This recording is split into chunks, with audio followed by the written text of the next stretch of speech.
사무엘하 17장 1절에서 14절까지 말씀 교독하겠습니다.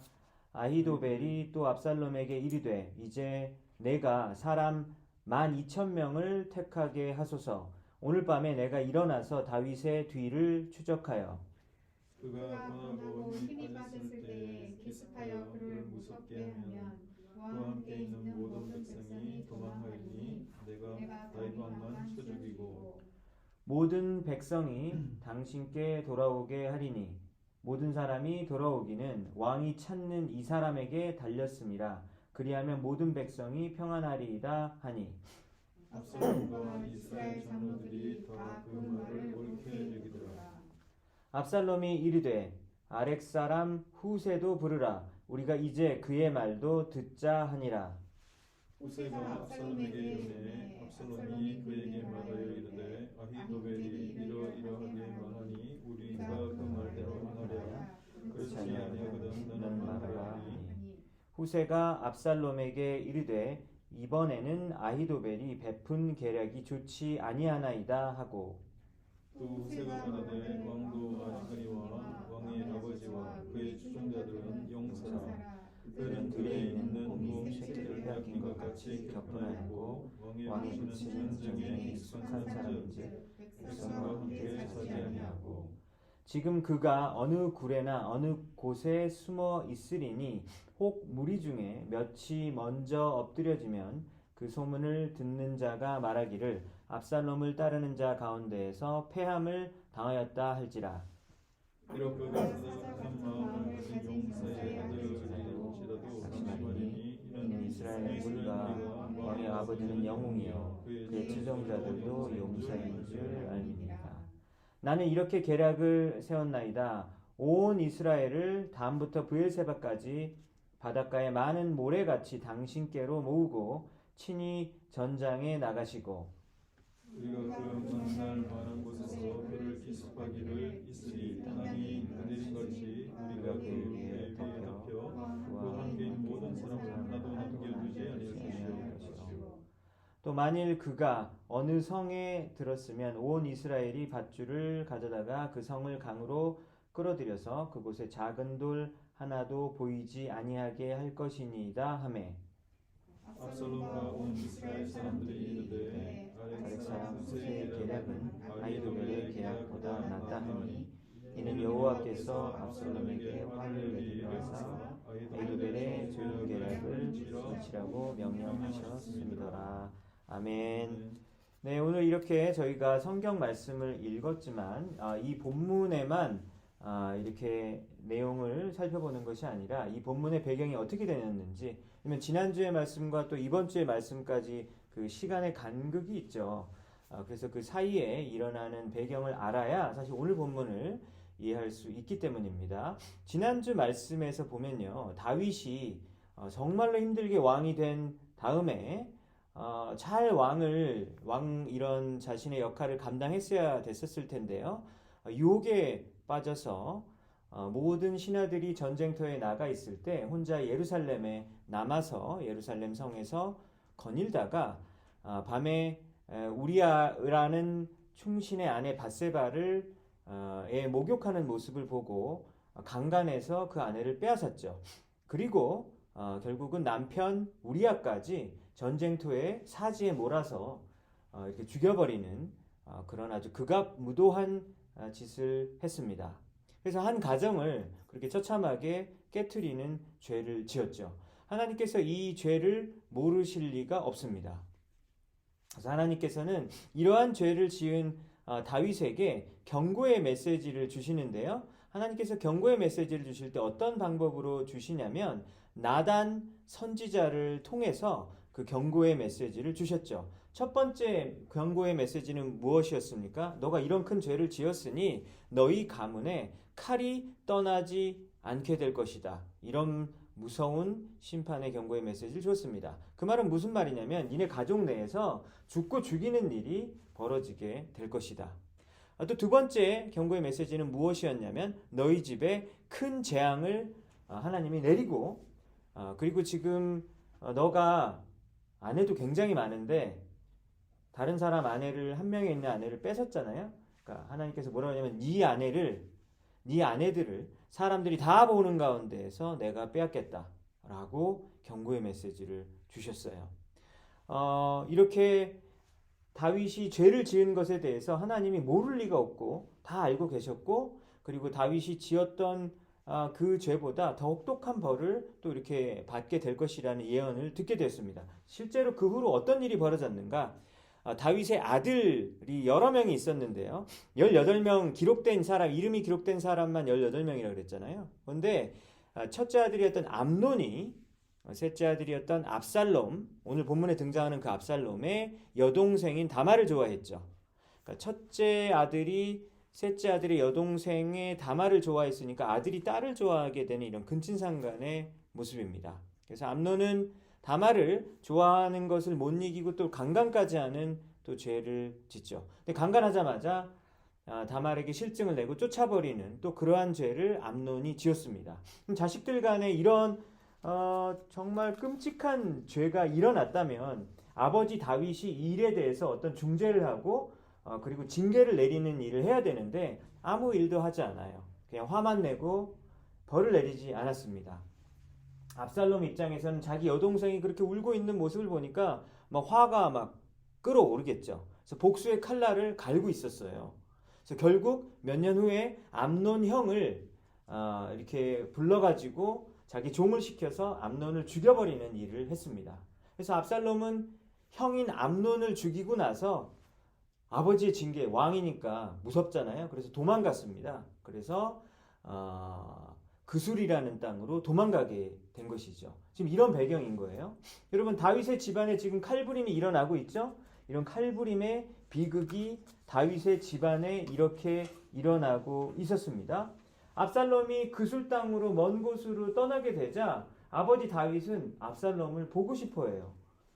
좀 아버지 마음이 이상하죠. 이게 아버지 마음인데, 부모의 마음인데 막상 또 벌을 주고 나니까 압살롬이 보고 싶습니다. 그리워하고 있었어요.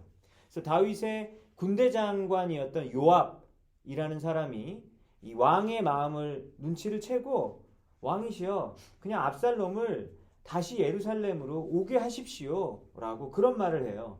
사실은 그것이 다윗이 하고 싶었었던 일이잖아요. 근데 옆에 있었던 요압이 그 말을 하니까 못 이긴 척 하면서 다윗이 또 그 말을 이렇게 허락을 하면서 요압이 그술로 가서 압살롬을 데리고 나와 압살롬은 예루살렘으로 돌아오게 되었습니다. 여러분, 지금 여러 인물이 나왔는데 다 이해하시겠습니까?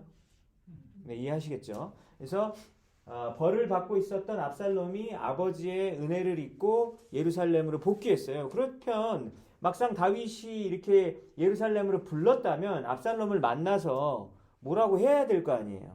근데 여기 안 만나줘요. 돌아오라고는 했지만 막상 예루살렘의 궁궐에는 못 들어오게 하고 만나주지는 않는 이 심리는 도대체 뭘까요? 아버지가 아들을 봤을 때 애증의 감정이 있는 거죠.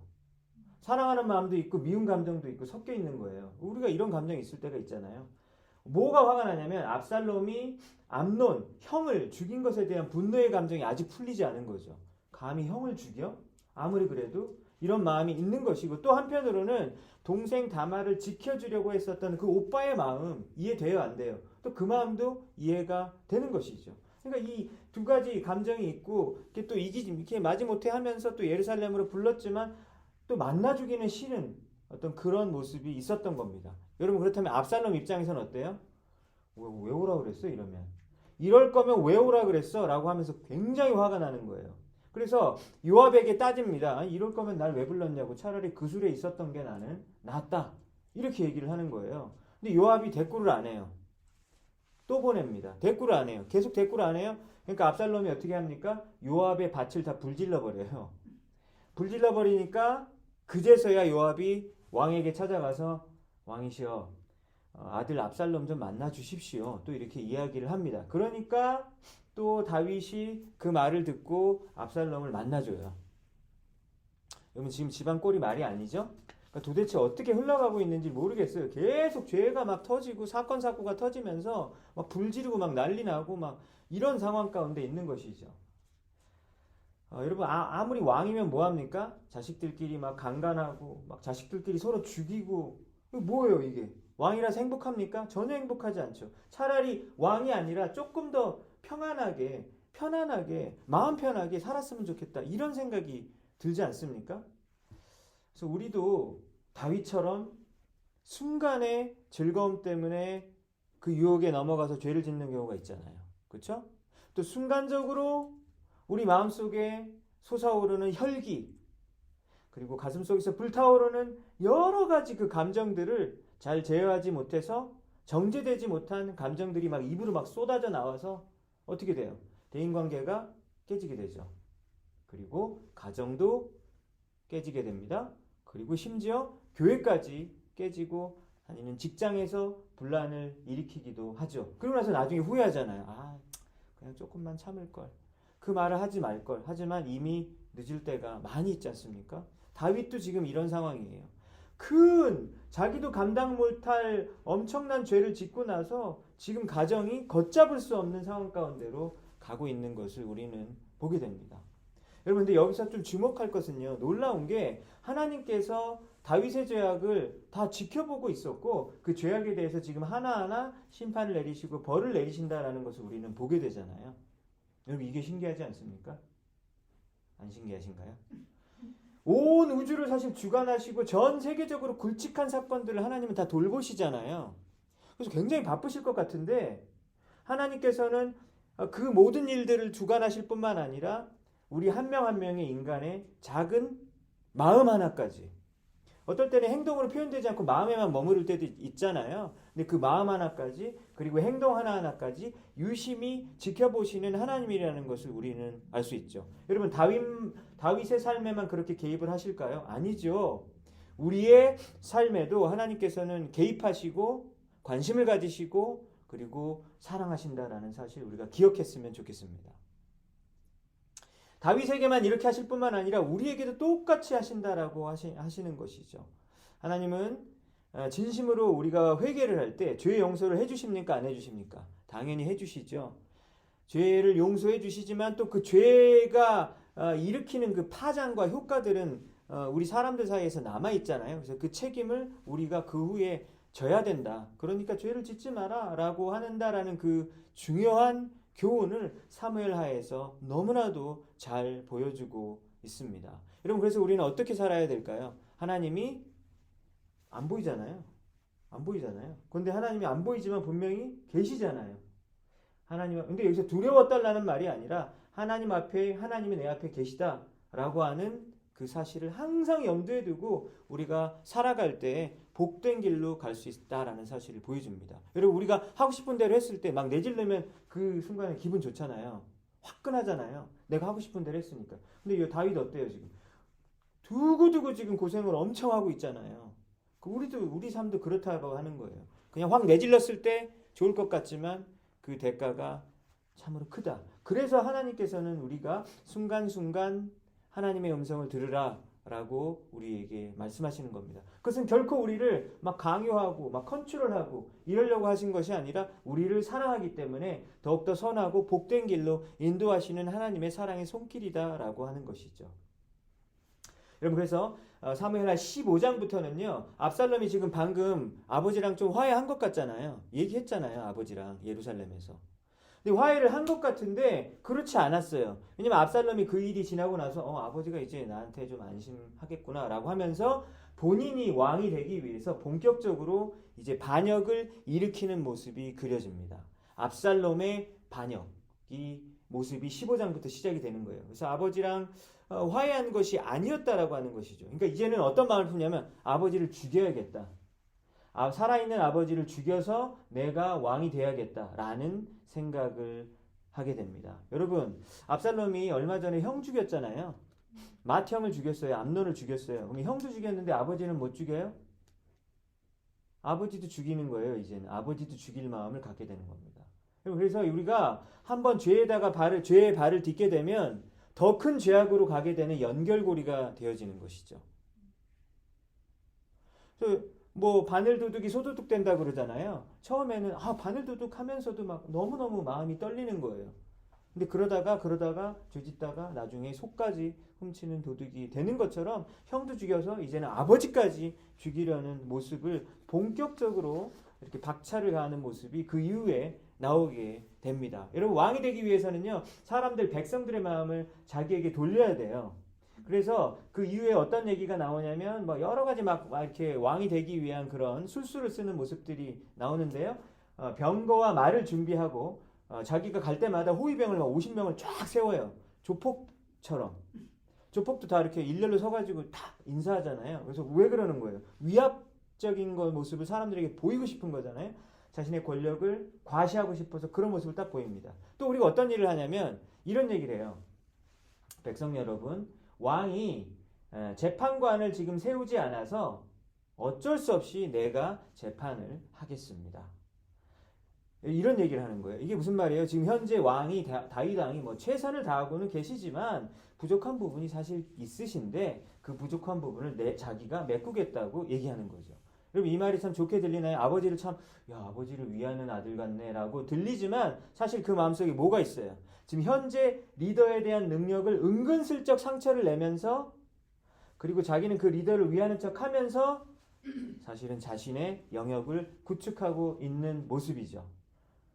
나 아무도 몰라요. 겉으로 봐서는 누가 알겠어요? 아버지 되게 열심히 하는 아들이구나. 몰라요. 하지만 그 사람의 마음속 깊은 곳에서는 다른 그런 꿍꿍이 속이 있었던 것이죠. 여러분, 그런 어둡고 음습한 마음이 압살롬에게만 있습니까? 우리에게도 있습니까? 우리에게도 있죠. 사람들은 몰라요. 내가 되게 잘하고 있는 것 같이 보이지만 사실은 내 마음속에 은큼한 마음이 있을 때가 있잖아요. 여러분, 우리 이렇게 겉으로 티를 내지 않고 내가 형편없는 사람이 아닌 것처럼 연기하면서 사실은 내 마음속 깊은 곳에서는 더 꼬인 이런 동기를 가지고 있는 그 모습이 우리 안에 있거든요. 여러분, 이런 모습을 분명히 중간에 점검해야 합니다. 근데 우리가 우리 자신을 속인다니까요. 나는 안 그래. 그럴 사람이 아니야. 내가 나를 속인다니까요. 그러니까 내가 모르는 거예요. 바쁘게 지나가면서 내 마음을 내가 스스로 속이면서 내가 그런 짓을 하고 있지 않다고 스스로 이렇게 덮어 씌우면서 나 스스로를 속이고 그런다라고 하는 것이죠. 여러분, 인간이 이렇게 은큼합니다. 그런데 하나님은 우리 마음속에 깊은 곳을 아실까요? 모르실까요? 아세요. 하나님은 그것까지 꿰뚫고 있는 것이죠. 마음의 중심까지 꿰뚫는 분은 하나님이시고 우리는 하나님을 이렇게 우습게 봐서는 안 되는 것입니다. 압살롬에게 그래서 사람들이 막 재판을 받으러 와요. 이것 좀 해결해 주세요. 막 재판하러 오는데 여러분 보세요. 이 사람들은 평민입니다. 그다음에 지금 누가 재판을 해주고 있냐면 왕자가 지금 재판을 해줘요. 그리고 압살롬의 외모가 너무 뛰어났다고 얘기해요. 머리털이 막 엄청 머리털이 어떻게 해야지 멋있는지 모르겠는데 머리털이 너무 멋있었다고 얘기해요. 외모가 너무 뛰어나가지고 사람들이 보고 막 어쩔 줄 몰랐었을 정도로 외모가 뛰어났다고 해요. 그래서 압살롬에게 앞에 와서 재판을 받기 위해서 절을 합니다. 이때 절을 할 때 압살롬이 어떻게 하는지 압니까? 절하지 마. 우리 같은 사람이야. 그러면서 딱 하면서 이렇게 입맞춤을 해줍니다. 그러니까 사람들이 어때요? 세상에 왕자가 내가 이렇게 절을 하려고 했는데 절을 못하게 하고 나에게 입맞춤을 해주다니. 그러니까 사람들이 이 베풀어 주신 황공한 은혜에 감동을 해서 어쩔 줄 모르게 만들어버리는 거예요. 그리고 근데 이게 다 뭐라고요? 연기예요, 연기. 내가 너한테 이런 은혜를 베풀어주고 있어. 그러니까 네가 나를 완주할 수 있겠니? 라고 하면서 그것까지 마음을 조작하는 거죠. 그래서 이런 식으로 해가지고 백성들의 막 사람들이 막 인기가 장난이 아닙니다. 세상에 왕자가 저렇게 겸손하대. 절을 안 받고 우리한테 입맞춤을 해준대. 막 이런 소문이 돌게 만드는 것이죠. 그래서 이렇게 수년여 동안 압살롬이 철저하게 반란을 준비하고 계획하고 해가지고 한 명, 두 명 포섭을 하면서 이제는 완전히 사람들이 이제 넘어오게 되었습니다. 그래서 헤브론으로 가게 돼요. 근데 헤브론으로 갈 때 다윗 왕에게 이렇게 얘기를 해요. 아버지, 제가 그술에서 예루살렘으로 다시 돌아오게 되면 이걸 하나님의 은혜인 줄 알고 헤브론 땅에서 하나님께 제사 드리러 갈게요. 그렇게 거짓말을 해요. 제사 드리러 간다고. 그러니까 다윗 왕이 뭐라고 그래요? 제사 드려야지. 보내줘요. 근데 사실은 헤브론에서 지금 반란을 꾀하고 있었던 것이죠. 일은 이미 다 벌어졌습니다. 전령이 다윗에게 와서 이스라엘의 인심이, 이스라엘 민족의 모든 인심이 압살롬에게 이미 가 있습니다라고 보고를 해요. 그러니까 다윗이 그 소식을 듣고 마음이 덜컹 내려앉죠. 이게 도대체 무슨 일이야? 완전히 뒤통수 맞은 거예요. 깜짝 놀라게 됩니다. 그래서 다윗이 뭐라 그러냐면 모든 신하들에게 야 이제 압살롬이 우리 예루살렘에 쳐들어오면 우리는 다 죽을 것 같아. 그러니까 우리 도망가자. 라고 이렇게 이야기합니다. 그래서 다윗의 궁궐에 후궁 10명만 남겨놓고 10명을 왜 남겨놨는지 모르겠어요. 그것도 여자들만 10명을 남겨두면 위험에 처할 수 있는데 10명만 남겨두고 모든 신하들이 광야로 도망을 가요. 여러분 다윗 왕은 왕 되기 전에 광야에서 막 10여 년간 헤매고 돌아다녔잖아요. 도망 다녔잖아요. 왕 되고 나서 또 광야로 가서 또 헤매고 있습니다. 와, 고생이 옛날에 다 지나치고 나면 이제는 더 이상 그런 고난이 없을 줄 알았는데 또 이렇게 이런 똑같은 상황에 처하게 되고 왕 되고 나서 광야 가니까 여러분 더 비참하겠죠. 그래서 막 먹을 것도 없고 막 이런 상황까지 내몰리게 되었어요. 여러분 오늘 본문이 이런 배경하에 있는 거예요. 그래서 다윗이 궁궐에서 쫓겨나서 광야에 있고 아들 압살롬은 이미 예루살렘에 입성을 했었던 그런 상황인 겁니다. 압살롬이 아버지를 이제 완전히 죽이기 위해서 책략가의 도움을 듣는 모습이 오늘 본문에 있는 거예요. 첫 번째 의견은 누가 주냐면 원래 다윗 밑에서 책략을 담당했던 아히도벨이라는 사람의 의견입니다. 아히도벨이라는 사람이 어떤 사람이냐면요. 아까 암논 기억나십니까? 암논에게 너 다말 좋아해? 그러면 다말을 이렇게 너 병 걸린 척해서 병간호를 다말한테 받아. 그래서 병간호를 해주는 사이에 그 여자를 덮쳐가지고 다말을 덮쳐서 네가 강간해서 네 여자 만들어. 이렇게 말을 했던 사람이 아히도벨이에요. 아주 사악한 인간이죠. 그런데 이 압살롬이 반란의 시작을 사실은 제공한 사람이 아히도벨이라고 할 수 있겠죠. 근데 다윗 밑에서 그렇게 일을 하다가 또 압살롬이 지금 권력을 잡을 것 같으니까 재빨리 눈치를 채고 줄을 갈아타는 사람이 바로 아히도벨인 것이죠. 여러분 출세에 도움이 된다면 언제든지 신의를 저버린 사람이 있습니까? 없습니까? 있죠? 근데 우리에게도 막 그런 유혹이 있잖아요. 아 지금 빨리 줄 잘 서야 돼. 줄 잘 서야 돼. 줄 잘 서야지 내 미래가 뚫려. 이런 마음 다 우리에게 있어요. 근데 하나님은 이런 모습 좋아하지 않습니다. 여러분 그래서 아히도벨은요. 압살롬에게 또 이런 얘기를 합니다. 예루살렘에 지금 남아있는 몇 명이 있죠? 10명의 후궁들이 있다 그랬잖아요. 10명의 다윗의 후궁들. 그러니까 사실 자기에게 어머니 뻘인데 그 후궁들을 강간하세요. 또 이런 얘기를 제안을 해요. 인간 아주 말종이죠. 그래서 이렇게 당신이 다윗의 후궁들을 강간해야 왕의 후궁들을 강간해야 더 큰 권위를 누리는 사람이라는 것을 만천하에 알리는 일입니다. 라고 이런 의견을 냈고 압살롬은 실제로 아히도벨의 의견을 따랐습니다. 그래서 아히도벨이 압살롬에게 다윗 왕을 죽일 책략은 바로 이거예요. 12,000명의 군사를 나에게 주십시오.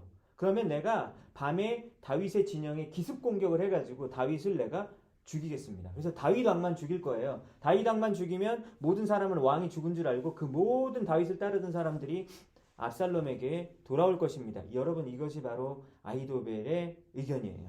어떻습니까? 괜찮습니까? 굉장히 괜찮은 의견이에요. 사람들도 듣고 이 의견 괜찮은데 라고 생각을 했어요. 근데 압살롬이 이 말을 듣고 즉시 결정을 내리지 않고 원래 다윗의 친구였던 후세라는 사람이 또 다른 책략가예요. 그래서 그 의견도 들어보고 비교를 하자라고 생각을 합니다. 여러분 근데 사실 후세는요 다윗의 진정한 친구였어요.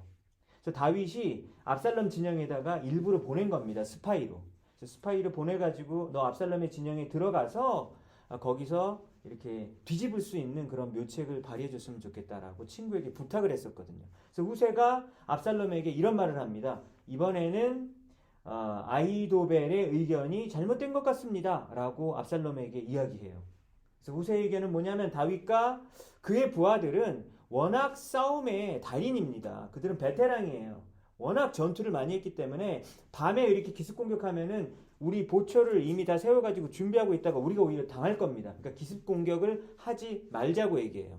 그렇게 하지 말고 조직적으로 모든 군대를 동원을 해서 다윗이 숨어 있는 곳을 찾아다닙시다. 그렇게 해가지고 공격을 그런 방식으로 하자라고 제안을 하는 거예요. 자, 여러분들이 만약에 압살롬이라면 아히도벨의 의견을 들으시겠습니까? 후세의 의견을 들으시겠습니까? 여러분 의견이 있으시겠죠? 근데 만약에 아히도벨의 의견을 따랐다면요, 다윗은 그냥 죽었어요. 죽었는데 이 후세가 이렇게 머리를 써가지고 다윗을 사실 구출해 주게 된 것입니다. 14절을 한번 볼까요? 모든 사람들이 후세의 의견이 또한 아히도벨의 의견보다 좋겠다. 또 이렇게 갑자기 의견이 분위기가 반전이 되어지는 것이죠. 근데 여러분 이 일 배후에 뭐가 있었다라고 이야기하냐면 하나님이 있었다라고 14절에서 이야기하고 있죠. 보세요. 여호와께서 사무엘하 17장 14절입니다. 사무엘하 17장 14절 여호와께서 압살롬에게 재난을 당하게 하시려고 화를 당하게 하시려고 아히도벨의 좋은 책략을 좌절시켰다. 이렇게 나와 있죠. 만약에 아히도벨의 의견이 따라졌다면 다윗은 그냥 끝입니다. 하지만 하나님께서는 이미 다윗에게 예전에 언약을 하셨잖아요. 뭐라고 얘기했어요? 너의 후손들이 다 왕이 될 거라는 언약을 주셨잖아요. 그렇기 때문에 하나님께서는 약속을 지키시는 거예요. 비록 큰 죄를 지었지만 회개했기 때문에 다시 다윗을 쓰는 겁니다. 여러분 그래서 열왕기서에도 보면은요, 다윗이 그때 이 우리아의 아내 밧세바를 범한 죄 외에는 죄를 짓지 않았다라고 기록이 되어 있어요. 그러니까 큰 죄를 지어도 하나님께서 다시 쓸 수 있는 것이죠. 그럼 그래서 뒤에 나오는 인물들을 보면요, 후세, 아히마하스, 요나단 이렇게 세 명이 다 스파이거든요. 압살롬의 진영에서 다윗 편에 들어서 활동하고 있는 스파이였었습니다. 그들이 그 작전실 그 중요한 그곳에서 결정된 사항을 다윗에게 목숨을 걸고 달려가서 알려주었었던 거예요. 그러니까 여러분 다윗이 그래도 건재할 수 있었던 이유가 무엇입니까? 다윗에게 끝까지 충성을 바치는 신의 사람들이 있었기 때문이에요. 여러분 이만큼 대인관계가 중요한 거죠. 그렇지 않습니까? 하나님께서 우리에게 선물을 주실 때 어떤 선물을 주세요? 사랑, 좋은 친구, 좋은 동역자를 주시는 것이죠. 다윗이 그렇게 큰 죄를 지었지만 그래도 인복이 있어요. 자기에게 끝까지 신을 지키는 사람이 있었던 것입니다. 여러분 이것이 큰 복인 것을 알고 우리가 주위 사람들에게 우리가 뭐 이용하려고 하는 것이 아니라 정말로 신을 잘 지키고 사람 귀한 줄 알고 우리가 대해야 된다라는 사실을 우리가 깨달았으면 좋겠습니다. 그래서 결국은 압살롬의 반란 시도가 이렇게 무너지게 되었고요. 나중에 아히도벨, 이렇게 사악하고 간사했었던 아히도벨이 자기가 처세술을 굉장히 발휘하고 출세할 줄 있을 줄 알았잖아요. 그렇지만 결국은 하나님에게 이렇게 심판을 받고 자살해서 죽습니다. 그게 바로 아히도벨의 최후예요.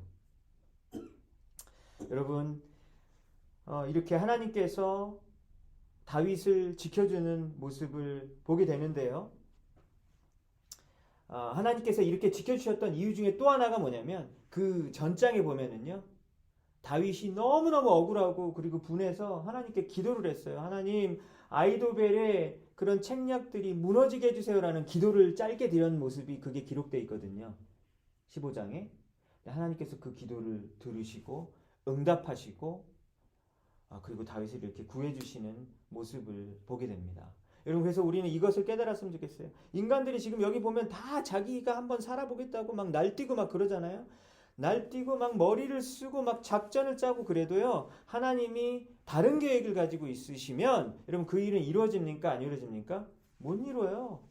여러분 인간들이 아무리 머리를 써도 하나님이 막으면 못해요. 여러분 그런 경험 있으시죠? 여러분들이 죽도록 뭔가를 정말 해보려고 막 동원하고 온갖 걸 동원했지만 그 일이 결국은 안 되고 막아지는 경우가 있잖아요. 여러분 하나님이 원하지 않으시면 그 일은 될 수가 없습니다.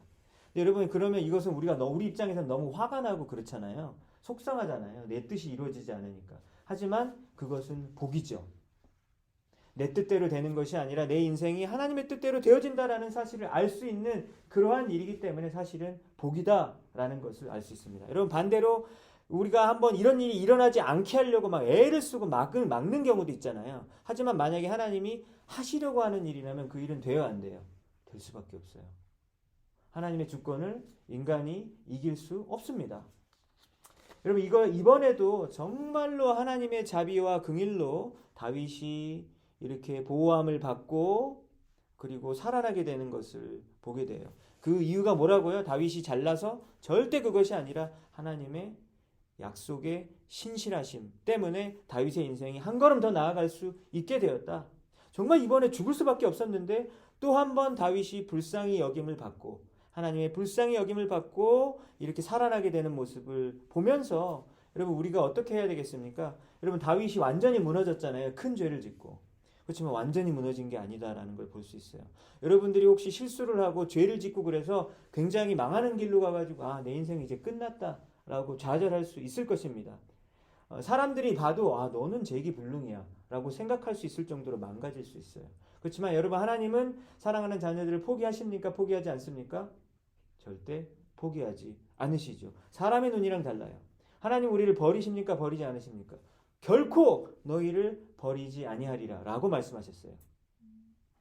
그 말씀을 듣고 우리가 나가는 것이지 내 상황을 보고 다른 사람의 의견을 듣고 판단하는 것이 아니라 하나님의 약속의 말씀을 믿고 한 걸음 한 걸음 더 나아가시는 여러분 되시기 바랍니다. 그런데 우리가 해야 될 일은 뭘까요? 내가 할 수 있는 일에 최선을 다하고 그리고 내가 할 수 있는 한에서 죄를 짓지 않고 최선의 노력을 다하고 그리고 잊지 말아야 될 것이 뭐라고요? 아까 15장에서 기도했었던 다윗의 기도를 생각하셔야죠. 뭐예요? 하나님 제 인생 가운데서 자비와 긍휼을 베풀어 주십시오.